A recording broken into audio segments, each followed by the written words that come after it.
Meron ako dito ang cheese stick, kwek-kwek, tsaka kikiam. Hindi talaga ako dapat bibili ng cheese stick, kaso nung pagbili ko, bagong luto. So, bumili na ako. Cheers!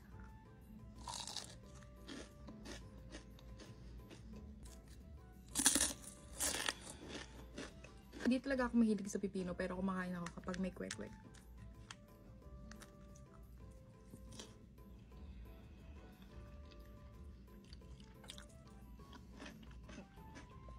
Gusto niyo pa yung kwek-kwek na soggy na? Or yung crispy pa?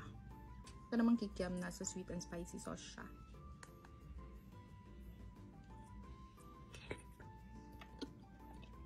Sarap.